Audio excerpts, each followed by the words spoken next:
et puis je vais mettre 3 millions par exemple.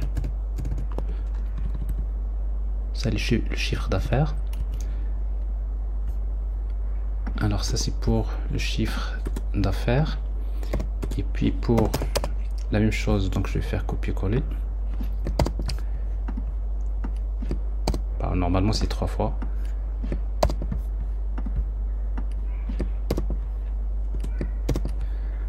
Alors ça c'est pour par exemple le profit de l'entreprise, donc je vais enlever 2 zéros par exemple.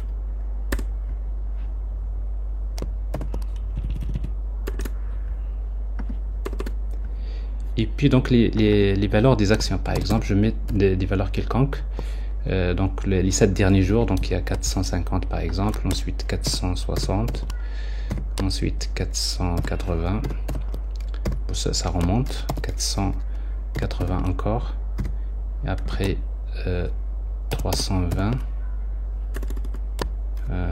320 par exemple, et puis 340, et puis 250. Alors on va un peu 1 2 3 4 5 6 7. On va supposer quelque chose qui cloche, mais en tout cas on lui donne les données et il nous faut la description maintenant. Alors la description, alors dans la description, donc ici get financial data about the company, including par exemple, alors c'est-à-dire ces informations incluent de turnover of the last 3 years,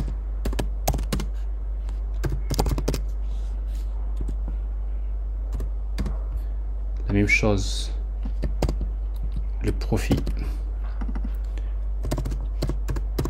des 3 dernières années, et puis il y a de value of stock, la valeur de l'action, ici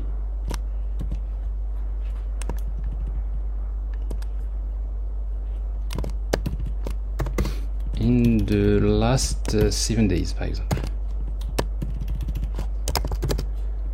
Voilà. Alors ça c'est bon. Alors maintenant notre service, on va lui donner un nom. Ben, je vais mettre ça en minuscule. Et puis comme il va être instancié, donc ici on va l'utiliser à ce niveau là. Alors maintenant quand je lui demande de faire les fonctions, je lui dis voilà, tu as 2 fonctions maintenant. Alors utilise ces 2 fonctions. Alors on va regarder ce que ça va donner.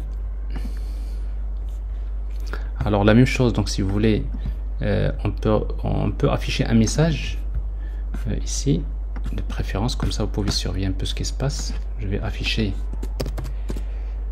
ici donc le nom du service, du tool,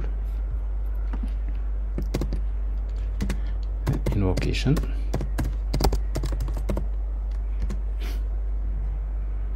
alors compagnie, toujours on regarde si on reçoit bien le paramètre de la compagnie. Voilà, on redémarre.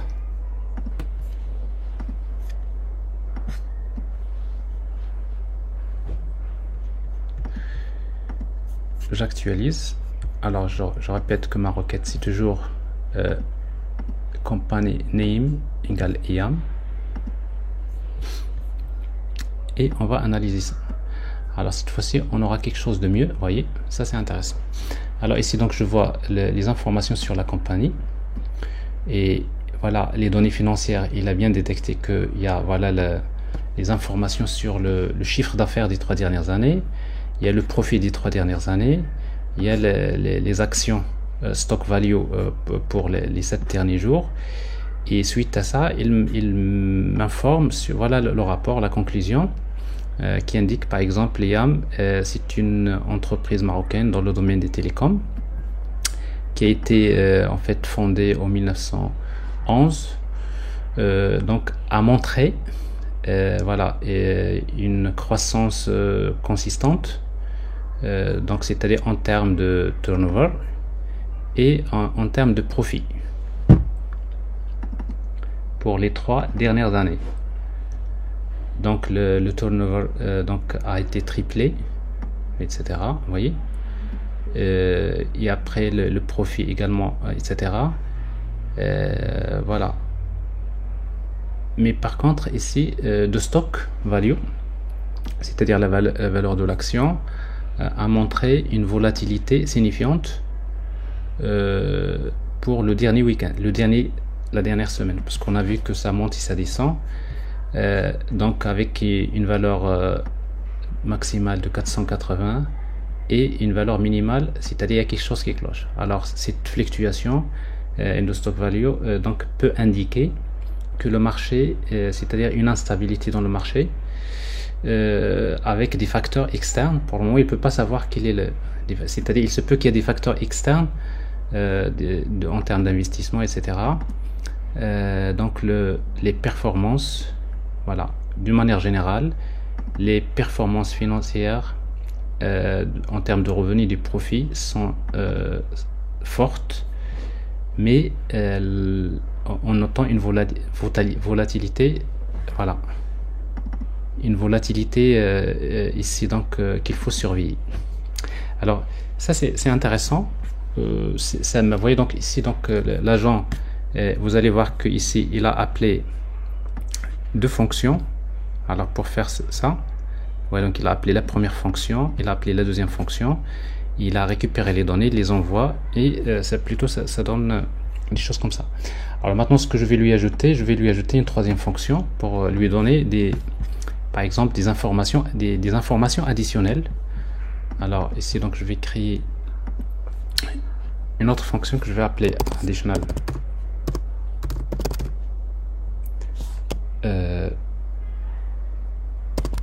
financial info.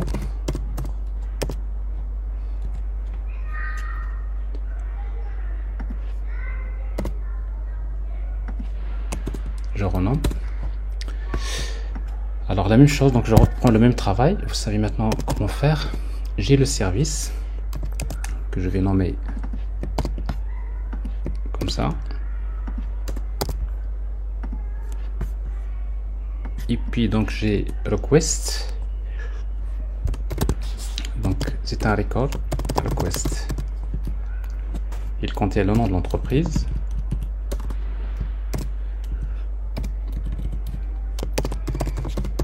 Donc company name. Et après response string, par exemple, c'est tout simplement du texte. Financial additional financial info. Alors donc je refais la même chose, donc je vais implémenter function. Alors ici donc function, plutôt request response, voilà, request response, et je redéfinis. Alors ici donc il me faut les accolades, et puis donc je redéfinis la méthode apply, et voilà, donc je vais retourner tout simplement new response, et donc je vais lui dire par exemple que quoi, que des informations supplémentaires pour l'informer, par exemple le nombre d'abonnés par exemple, the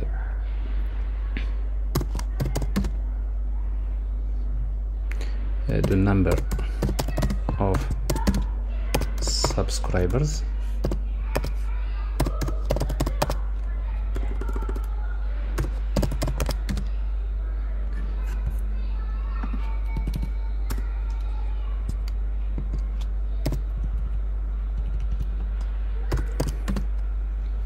est dans une tendance haussière.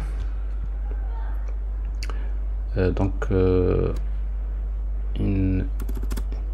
is in upward par exemple, trend.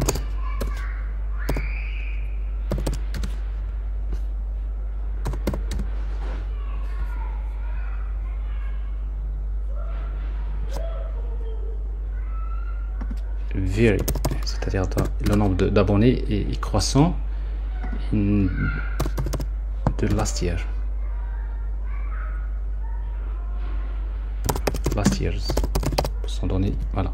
Donc ça c'est une information supplémentaire que mon système d'information va donner à l'agent pour l'aider à réfléchir sur notamment l'analyse financière. Donc ça peut être intéressant. Alors et puis donc nous aurons besoin d'ajouter la description. Voilà, ici donc la description. Alors qu'est-ce qu'on va mettre dans la description? Donc on va mettre get financial additional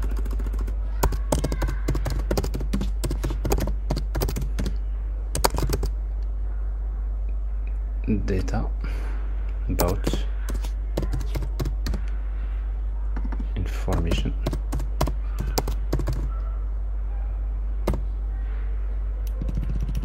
about the company in the last years. Voilà. Alors maintenant nous avons un troisième tool. On va l'intégrer dans le prompt ici. Voilà. Alors nous avons donc trois tools. On redémarre.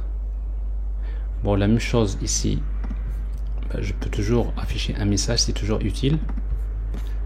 Une fois que la méthode apply s'exécute, donc on va afficher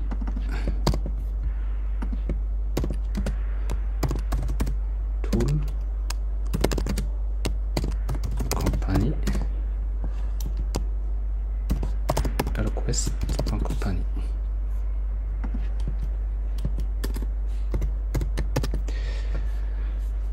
Alors je redémarre.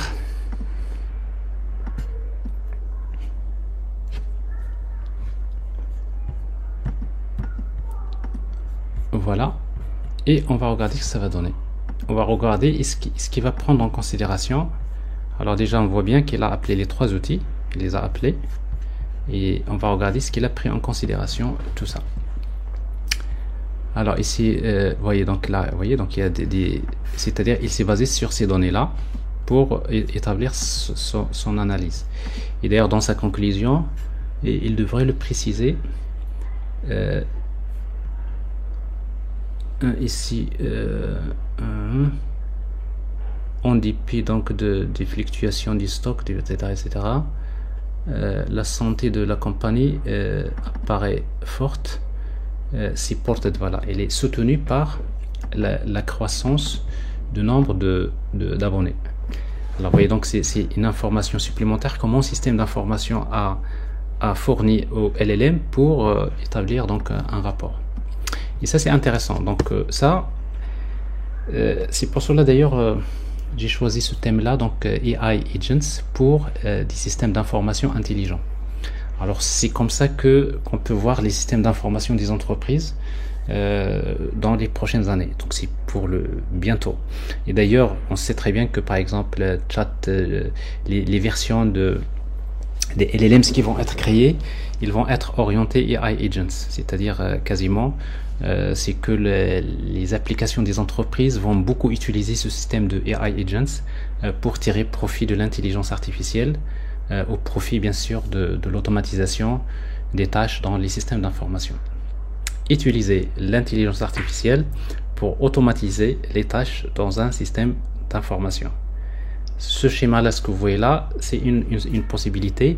Alors vous voyez donc les tools que j'ai ici, tous les tools utilisent des services, des fonctions, mais je peux avoir un tool qui va envoyer une requête vers un service externe, un autre LLM, ou par exemple faire une recherche web par exemple je peux me connecter vers le site de la bourse, par exemple pour récupérer les données actuelles, c'est-à-dire en termes de l'évolution des transactions, et je vais les utiliser, je les fournis pour m'établir un rapport en temps réel qui permet donc de me donner des indicateurs voilà, de prise de décision, parce que c'est tout ce qu'on cherche, c'est-à-dire comment faciliter les prises de décision. Alors ça, je pense, ça c'est la partie la plus importante. Alors maintenant on va essayer donc d'organiser notre code un peu. Donc si vous voulez, maintenant tout ça il est concentré dans le contrôleur. Pour nous, pour le moment, notre contrôleur c'est si vous voulez, notre contrôleur c'est l'agent. C'est comme si vous prenez ce contrôleur là, c'est lui l'agent. Alors en réalité donc on va essayer de séparer, c'est-à-dire on va créer l'agent. Donc si vous voulez, on peut créer un package qu'on va appeler agents, et on va créer notre agent, on va l'appeler par exemple financial agent analysis.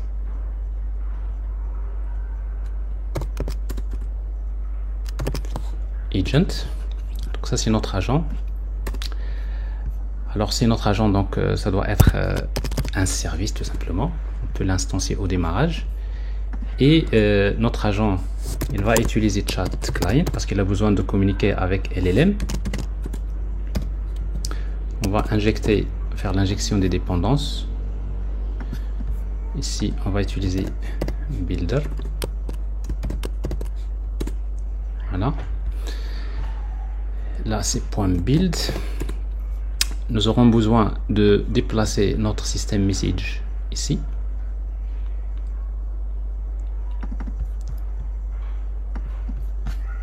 Voilà notre système message. Donc le prompt c'est pour l'agent. Alors maintenant, au lieu de le mettre là, il vaudrait mieux créer un fichier ressources séparé dans lequel, ça on a déjà montré comment le faire, c'est-à-dire votre prompt, on le sépare dans un fichier séparé, donc je vais le faire tout à l'heure. Et puis donc j'ai une méthode, c'est-à-dire la tâche qu'on va lui demander de faire. Cette tâche va nous retourner un rapport, c'est un string. Je vais l'appeler financial analysis.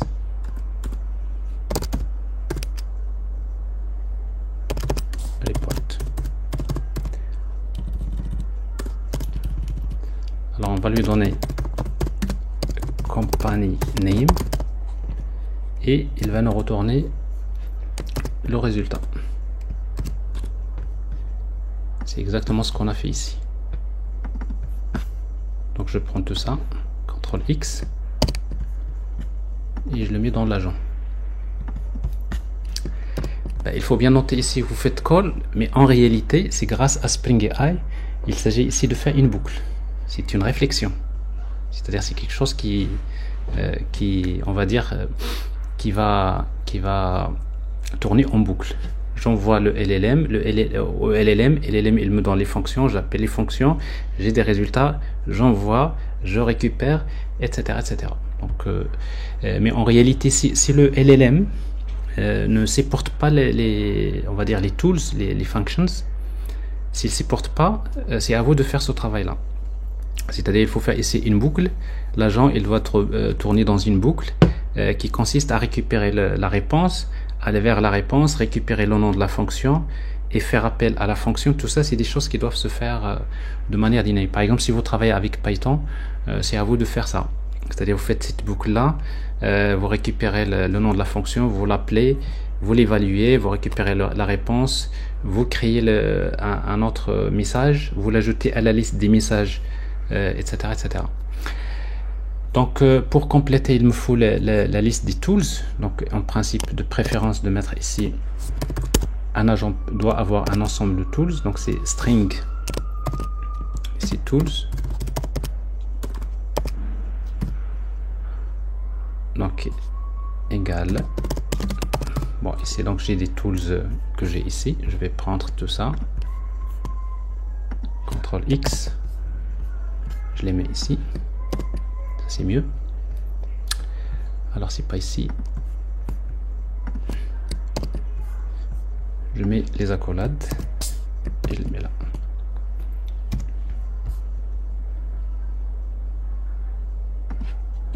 Donc ça c'est les tools. Et puis ici, au lieu de mettre ça function, je vais mettre tools tout simplement. C'est plus intéressant. Ça c'est company name.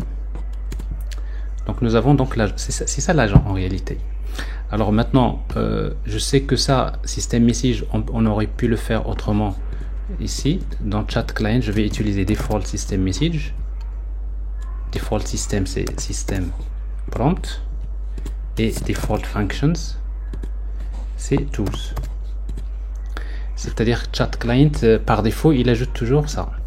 Et bien du coup, donc je n'ai plus besoin de le faire ici. Je n'ai plus besoin de le faire là. Donc c'est-à-dire à chaque fois que j'appelle cette méthode là, ben, il envoie donc le nom de l'entreprise dans user message. Mais bien sûr, donc comme chat client, il va ajouter toujours system message, il va ajouter les tools, etc. Alors ça, maintenant on revient à notre contrôleur. Alors maintenant notre contrôleur va changer, on n'a plus besoin de faire tout ça. Notre contrôleur va utiliser directement l'agent. Donc ici, l'agent s'appelle, comment il s'appelle déjà? Financial Agent. Alors comme c'est un service, donc je vais l'injecter. Et puis ici, donc quand j'appelle cette requête là, tout simplement je fais return financial agent, j'appelle la méthode directement et je lui transmets la compagnie. Et là c'est beaucoup mieux. Maintenant je suis en train de séparer le contrôleur et l'agent. Donc c'est-à-dire cette fois-ci donc le contrôleur fait appel à l'agent comme ça. Alors je réexécute et là ça va marcher également.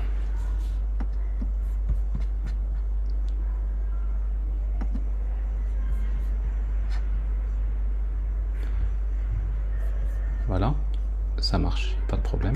Donc j'ai le rapport. Alors maintenant, vous voyez donc ici j'ai utilisé Spring AI pour créer mes agents.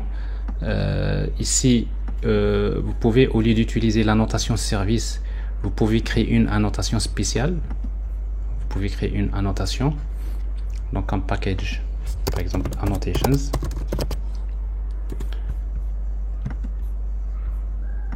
Classe annotation que je vais appeler agent ou AI agent par exemple, annotation. Alors je sais que AI agent annotation, il utilise l'annotation component, c'est un composant. Il utilise quoi d'autre? Alors c'est un alias. C'est un alias vers un alias for la notation component.class. C'est un alias vers la notation component.class. Et puis ici donc public string value default comme ça. Alors ici c'est plutôt annotation égale à ça. Donc c'est comme si vous êtes en train de créer une annotation AI agent qui est équivalente tout simplement à component. C'est un alias vers component. Je voudrais qu'il soit interprété c'est-à-dire en mode dans le mode d'exécution. Alors pour cela on va utiliser donc ici retention. Je vais utiliser ça, c'est runtime. C'est une annotation qui va être analysée, c'est-à-dire au moment de l'exécution. Et voilà, donc peut-être on va regarder. Alors maintenant, au lieu d'utiliser l'annotation service, qui est une annotation en fait dédiée pour les couches métiers, donc on va utiliser plutôt l'annotation AI agent. Et donc vous avez créé une nouvelle annotation. Et cette annotation là, on va pouvoir l'utiliser.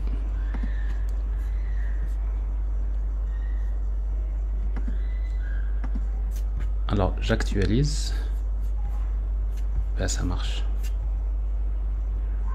Alors vous pouvez dire merci à Spring AI parce que vraiment il a facilité beaucoup en fait l'intégration de l'intelligence artificielle dans les applications et ça devient très intéressant au lieu de se focaliser sur en fait des langages comme Python qui est aussi fort pour faire ce genre de choses. Mais le problème c'est que Python c'est un écosystème qui est incomplet, c'est-à-dire parce que si vous êtes quand vous allez vers les entreprises, vous trouverez leurs applications. Dans la majorité des cas, les systèmes d'information. Il y a des frameworks comme Spring, comme .NET, comme Laravel, comme d'autres frameworks pour développer les applications. Alors maintenant, si votre framework dispose d'un module comme Spring AI qui permet de faire ce genre de choses, et bien tout simplement c'est plus simple, c'est beaucoup plus simple que de faire appel à une application avec Python et de refaire le travail, de l'exposer via des API, de faire la communication. Tout ça, je pense que c'est au profit de... moi je le dis toujours, c'est que en fait Python, il a fait son travail, c'est-à-dire grâce à Python, on a développé des modèles de l'intelligence artificielle comme les LLMs. Donc son travail c'est créer des modèles. Alors maintenant pour exploiter les modèles, il vaudrait mieux profiter de l'évolution, c'est-à-dire l'histoire de ces frameworks comme Spring par exemple, qui permet de faire de l'intégration, de développer facilement les systèmes de l'entreprise. Donc voilà, donc je pense que c'est ça. Si vous voulez la cerise sur le gâteau, si vous voulez, je vais créer un front-end pour cette application par exemple avec React. Alors pour cela, rapidement, j'espère que ça va me prendre 15 minutes. Alors pour créer le front-end, j'ai besoin d'ajouter la dépendance de Vaadin ici.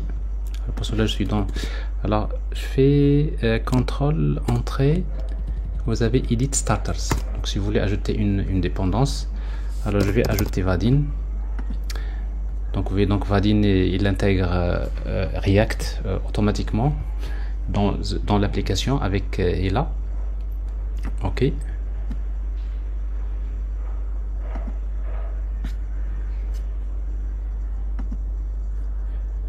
J'arrête l'application. Alors donc vous voyez, donc dans notre prom XML, nous avons donc Vaadin, dernière version. Vous avez le plugin qui est configuré, donc tout ça, c'est plus simple. Donc ce qui fait que si vous redémarrez l'application normalement, vous avez maintenant une application web qui est basée sur... Voilà, si vous faites le localhost 8080, on devrait... on va attendre qu'elle démarre. Ouais, donc ça c'est l'application React. Maintenant, je vais aller vers... Vous voyez, donc dans le dossier main, il a généré un dossier front-end. Je vais créer un dossier qui s'appelle views, dans lequel je vais créer un component que je vais appeler @index. Ça c'est le component par défaut, tsx. Donc ici export default function index, ici return. Voilà, ici donc c'est un div dans lequel je mets ma page index. Alors si j'actualise, en principe, alors je dois redémarrer parce qu'il doit régénérer le code pour ce composant.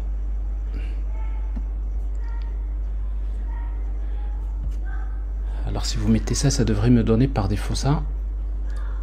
J'attends, il est en train de générer le code.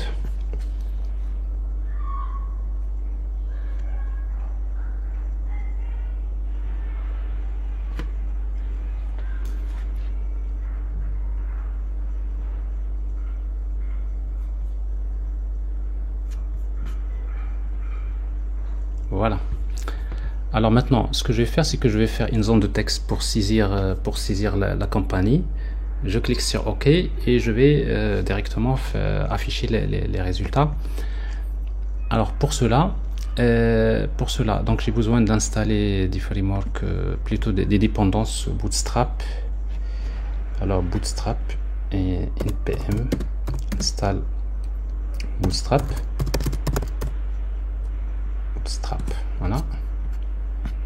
Et Bootstrap, je vais l'importer ici. Alors Bootstrap, il est là. List css bootstrap.min.css. Vous voyez, donc là il est déjà appliqué. Et donc voilà, donc je vais utiliser ici class name padding tree par exemple. Ça c'est Bootstrap. Et donc voilà ce que je vais faire. Donc je vais créer une zone de texte avec text field. Donc j'utilise ici React Component fourni par Vaadin. Text field. Vous voyez ici, ça me donne ça, un champ. Alors text field. Maintenant j'ai besoin de saisir ici, donc je vais utiliser const. Alors ça c'est compagnie. Cette compagnie égale use state. Donc string, la valeur par défaut c'est ça. Et après j'ai la réponse. Je vais créer. Donc ça j'ai besoin de récupérer la réponse, la variable réponse, set response. La même chose égale use state string. La valeur par défaut c'est une chaîne vide. Voilà. Et donc pour cela, donc je vais utiliser ces textes ici en change.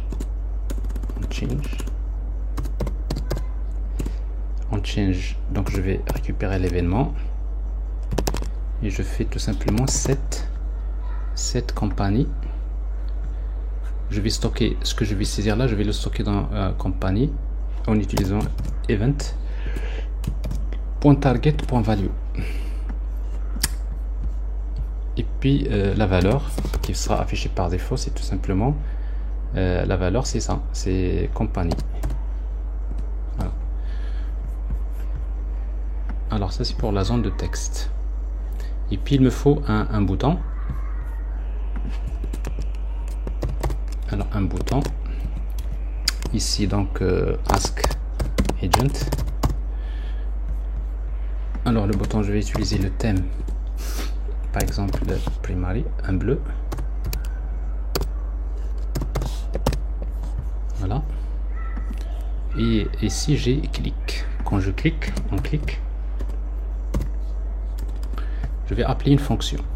Alors cette fonction là, je vais la créer ici.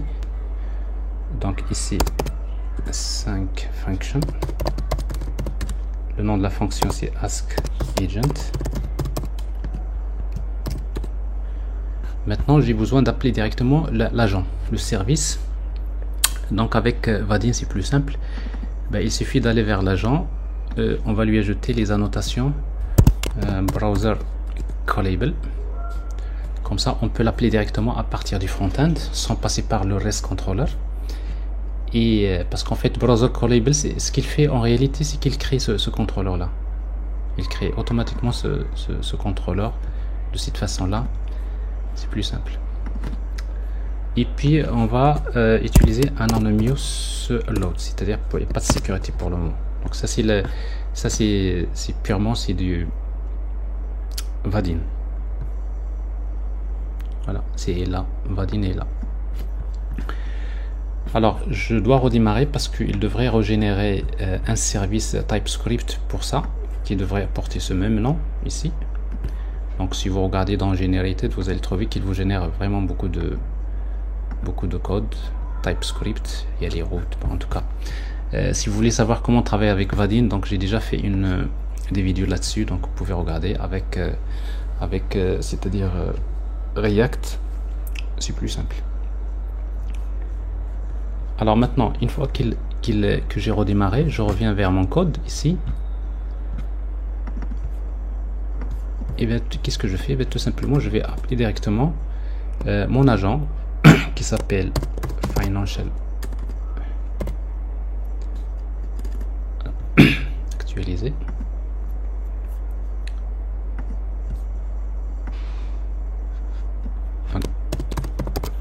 Voilà, il est là. Donc vous voyez, donc je récupère du TypeScript directement ici, un service, donc j'appelle directement la méthode. Bah, vous voyez, pas plus simple.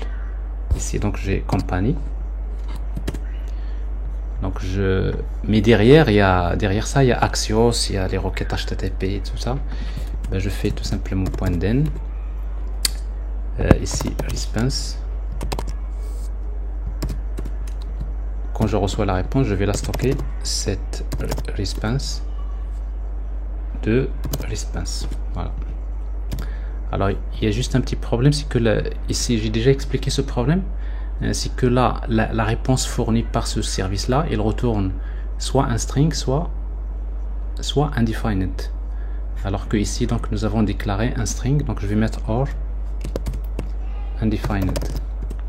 Comme ça, il va l'accepter. Sinon, je vous ai montré déjà comment créer un info package pour indiquer à, on va dire, à Vaadin, quand il génère le TypeScript, il va retourner des méthodes qui retournent un string, il va pas mettre or undefined. Voilà.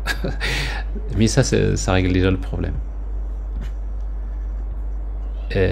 Pour ça. Mais si vous voulez vraiment régler le problème, donc je vous rappelle, ce qu'il faut faire, c'est ça. Il faut créer un fichier plus simple ici. Voilà, un package info. C'est toujours bien de le rappeler, dans lequel vous utilisez la notation qui s'appelle non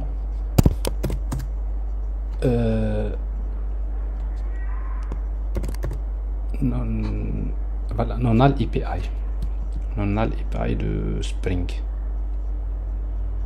c'est ça. Alors on le fait ici, ça veut dire que tous les services normalement maintenant, si vous avez, quand il génère du TypeScript, ici la méthode, par exemple cette méthode là, et il va retourner un string. Donc sinon, parce qu'en fait normalement string c'est un objet, et un objet peut avoir une valeur comme il peut être nul. Donc ce qui fait bon. En tout cas, ça c'est une solution que vous pouvez utiliser. Cette solution là elle est beaucoup meilleure. Pourquoi? Parce qu'après vous n'aurez pas les problèmes dans les autres, dans la suite de votre projet.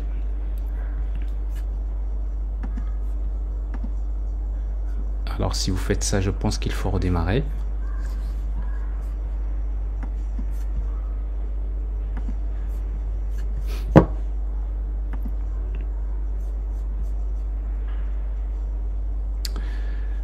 Alors ce qui fait que normalement si vous enlevez ça, maintenant ça devrait marcher.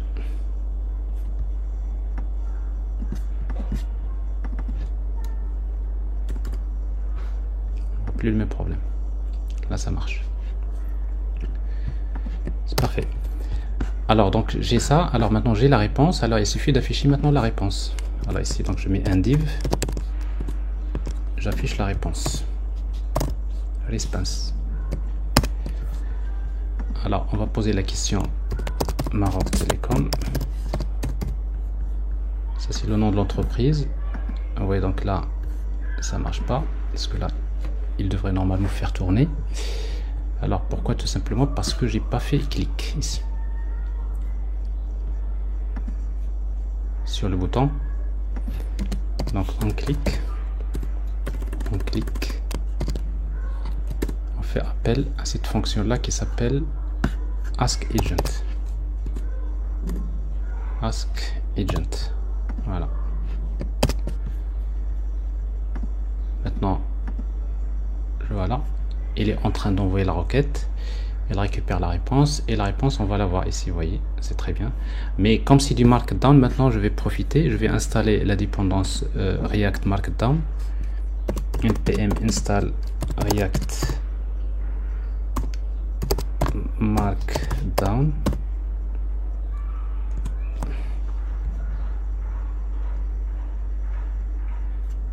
Et c'est très simple, il suffit d'aller ici, d'ajouter une balise qui s'appelle markdown, et je mets la réponse comme ça. Il va interpréter, je vais envelopper, il va interpréter le markdown et vous aurez quelque chose d'intéressant. Alors ici Maroc Telecom, voilà votre agent, qu'est-ce qu'il vous répond. Alors je veux bien maintenant mon rapport qui est bien structuré. Donc ici, je vois les données, etc. Ça, c'est parfait. Alors, ça, c'est une application complète avec full stack dans laquelle j'essaie de montrer ça. Il y a un front-end, bon, ici il n'y a pas de API Gateway, je communique directement avec le contrôleur. Pour le moment, il n'y a pas de repository, il n'y a pas de base de données, ça on sait le faire avec Spring Data, GPA, etc. On peut toujours communiquer avec la base de données. Et nos tools, au lieu de donner des données statiques, on va utiliser les repositories pour accéder aux vraies données, ou tout simplement faire appel à des sites comme par exemple les sites de bourse comme Yahoo Finance par exemple, pour récupérer des données actuelles et de les intégrer dans le prompt pour générer donc des rapports financiers. Alors ça c'est fait.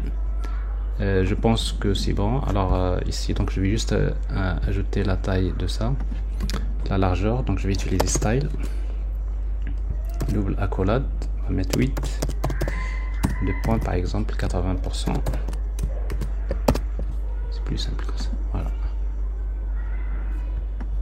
Alors ici donc par exemple HP. Mais ici il y a un problème parce que HP, parce que moi les données que je retourne, je lui dis que HP c'est le Maroc, mais ici c'est pas le cas, mais il vous donne quand même, pour lui il se base que sur les données que vous lui avez fournies pour donner ça. Mais il n'a pas encore, pour lui, voilà, c'est pas le vrai HP si vous voulez. Alors ici donc IB Maroc, Andrea, business technologie.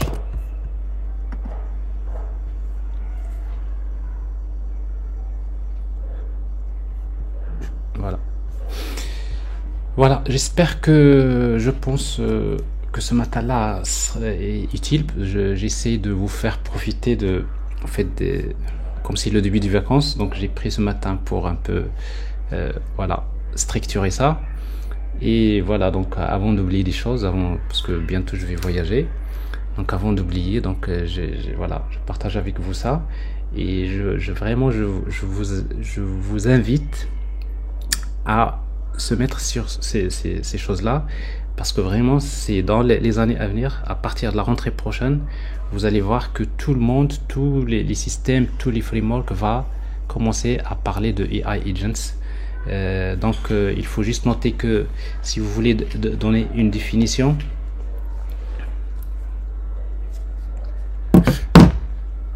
alors si vous voulez donner une définition à un AI agent, en fait si vous prenez un LLM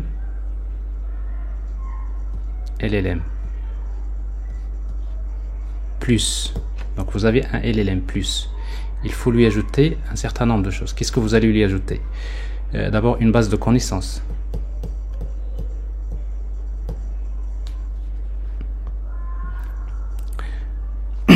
Donc vous ajoutez une base de connaissances plus une planification, parce qu'on veut automatiser. Pour automatiser, donc il vous faut ici un process, parce que pour le moment ici on a un seul agent, mais quand il y a des applications complexes, il faut planifier donc ces tâches là, il faut les planifier et les organiser. Alors plus, j'ai déjà écrit quelque chose là pour ne pas l'oublier.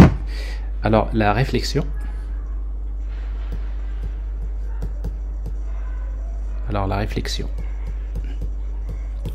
Parce que ici donc vous avez un agent, à un moment donné, il va prendre des fonctions, il va utiliser les tools pour réfléchir, en quelque sorte récupérer des données pour c'est-à-dire il va aider le LLM à réfléchir en quelque sorte. Et bien sûr pour ce qu'il reste, c'est les tools. Voilà. Alors si vous prenez tout ça, égale AI agent.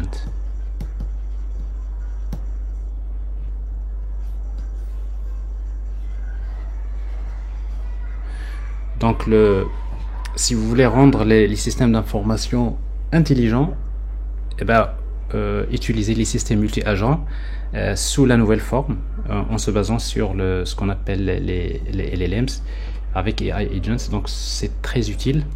et je vous recommande de refaire cette application et peut-être de voir comment l'exploiter. Alors je n'ai pas le temps c'est-à-dire d'utiliser Llama. Vous pouvez tester vous-même, c'est très simple. Avec Llama 3.1, j'ai déjà testé, ça marche. Il suffit donc voilà, c'est rien, hein. Il suffit d'aller vers notre fichier, et ben vous désactivez ici OpenAI Chat Enabled et vous activez Llama. Vous spécifiez le modèle Llama que vous voulez utiliser. Alors en principe le modèle qu'il faut utiliser, donc Spring AI Llama, Spring AI au Llama modèle, donc c'est Llama 3.1 et il faut le télécharger. Moi je l'ai déjà. Alors et puis donc vous utilisez les autres, la température, etc.